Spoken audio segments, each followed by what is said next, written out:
اس وقت میں سوات کے علاقہ مدین تیرات میں موجود ہوں اور یہاں پر بھی سیلاب نے تباہی مچا دی ہے اور تقریباً سوات مدین شاہگرام کے سیلاب میں 6 افراد اب تک جو ہے وہ جاباق ہوئے ہیں اور 10 لاپتہ ہے اور اس میں 8 افراد جو ہے وہ زخمی ہے۔ اس وقت ہمارے ساتھ اس علاقے کا ایک ناظم موجود ہے، آئیے ان سے بات کرتے ہیں۔ جی بتائیں آپ کا نام کیا ہے اور اس شاہگرام سیلاب میں کتنا نقصان ہوا ہے؟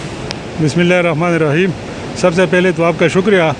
میرا نام شجاعت علی ہے، میں ایکس ممبر ڈسٹرکٹ کونسل سوات ہوں، اور یہ جو رات کو جو سیلاب آیا تھا، یہ 3 خوڑ جس پشتوں میں ہم خوڑ کہتے ہیں ندی ہے، یہ نکلی ہے، تو اسی میں میری یوسی میں 9 اموات ہو چکے ہیں اور زخمیوں کی تعداد تو بہت زیادہ ہے۔ ابھی پتہ چل رہا ہے کہ کون زخمی ہے کون نہیں ہے۔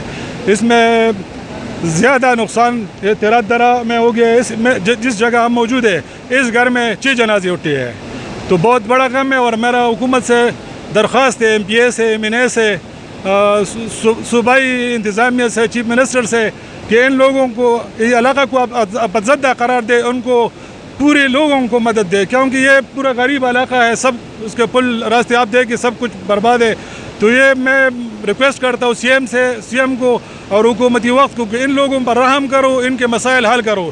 ابھی بجلی نہیں ہے، کدھر پورے تقریباً UC میں بجلی نہیں ہے، جو آپاشی کی ندیاں تھی وہ خراب ہے، پورا سسٹم جام ہو گیا ہے۔ اچھا یہ بتائیں کہ اب ان لوگوں کا یہ آپ دیکھ سکتے ہیں کہ بڑی تعداد میں یہاں پر یہ لوگ جو ہے کھلے آسمان تلے کھڑے ہیں، ان کے گھر جو ہے تباہ ہو چکے ہیں۔ اب یہ کہاں پہ رہائش پذیر ہے؟ آئے رشتہ داروں میں یا پڑوسیوں کے گھروں پہ موجود ہے؟ اور عاشق خوردنوش کا کیا ان کے لیے کیا انتظام کیا گیا ہے اب تک؟ ابھی تک حکومتی وقت نے کچھ انتظام نہیں کیا۔ اس میں جو گھر واش ہو گئے ہیں وہ لوگ دوسری رشتہ داروں کے پاس ہے، کوئی کسی کے پاس ہے، کوئی دوسری اپنی مدد آپ کے تحت سب کچھ ہو رہا ہے۔